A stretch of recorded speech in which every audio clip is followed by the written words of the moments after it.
happening. How does a minister who walks into a government with 50,000 shillings become a millionaire in 2 years with a salary that can't afford 3 pairs of shoes? Where does he get the money from? Any government minister who becomes a millionaire after being to a government office is a thief. That's true. That's very true. There's no millionaire who becomes a millionaire through government salaries. I make that statement loud and clear. So this whole concept of democracy it's a facade, the entertainment for the poor, to think that by voting a president into power, they've actually put a man in control.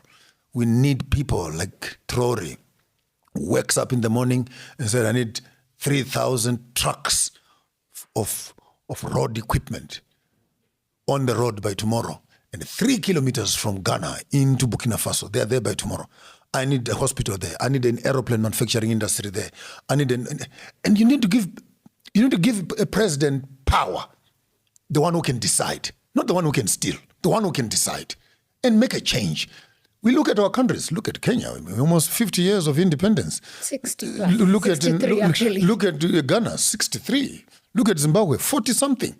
And the roads that the colonialists built, we're even battling to repair them with potholes and etc. And you wonder, for the past 45 years, what are we doing? Here's the Minister of Roads, here's the Minister of Public Works, but they simply can't get things done. So what do you need? You need a leader. Boko has picked up the signal. Yeah. Walks up one morning and says, no more diamonds are living here. We are going to beneficiate themselves. You look at Mali, come on, no more. Uranium is going out. We're going to benefit it here. We need Ghana. We need Kenya to say, no more coffee lives here. We will make the chocolates from here. Belgium must order chocolates made in Kenya. You can't take our coffee and take it to Belgium and say produced in Belgium. What the hell are you talking about? Who are you cheating here? You don't even have a single bush of a coffee tree in Belgium and say they are the producers of coffee. Who is lying to who? Britain cannot be the sole mother of determining the price of gold. You don't even have a quarry mine to bring me 2 or 3 dust of gold in your country. Where are you getting it from? Allowed. Stealing. The thuggery. That's why I called Britain Pambe for me, the home of the Tomb Raiders, when I discovered it in August. And by the way, next month, I'm going to be meeting up with Traore, with Mama Chombori and Lumumba, and 1,000 Americans who have been given citizenship into Burkina Faso. Repatriation of the African children will happen in my lifetime. I will be there when we're talking about the one Africa. You countries who are progressive, Kenya in particular, Nigeria and South Africa, big-headed because your economies are doing very well. May God bless you. The rest of Africa will start marching behind young men such as Ibrahim Traore. 3 countries are in: Mali, Niger, Burkina Faso. Zimbabwe, Botswana, Namibia, and Zambia are opening their borders to each other.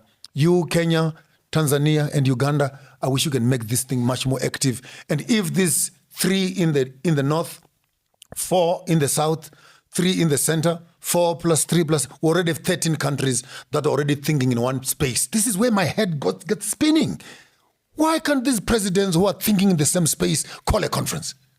Call a conference together. Create a passport for us. Let's start moving with those that are moving. Yeah. Those that are busy dragging their feet behind with French, with the Portuguese and what, and monkeying around this agenda. We want a one Africa. 63 years later, still talking about a united Africa. The passports have been designed. They're there. The national anthem is there. The money has been designed. It's there. We lack the political power to implement these decisions. This is the bureaucracy that I'm talking about, which is a hamstring. And I hope the Gen Zs are listening to me. Don't just talk about African, Kenyan politics. You need to move your agenda beyond the borders of Kenya. Unfortunately, I was listening to you the other day. It feels bad that you are also now getting caught up in the South African mischief. The Luos and the Kikuyus, now even the Gen Zs are divided between the Luos. Back to the tribal nonsense. We are the same mess that Raila and Kenyatta were fighting for years before you were even born. It has now resurfaced, even amongst the young people. I thought you were Gen Zs, you were progressive. You studied together, same universities, sharing notes. But all of a sudden, when old gods with their old theories of tribal divisions come amongst you, Here the Luos are now on one side, the Maasais are on the other side, the Kikuyus are on the other side. The same devil that destroyed you has resurrected amongst yourselves. Wake up, Kenya. We are getting away. Wake up, Kenya. I'm not amongst you, but I'm with you. Thank you very much. So do you think... Regroup. We are You had a regrouping. very good thing happening there. Yeah, we are Regroup. regrouping for sure.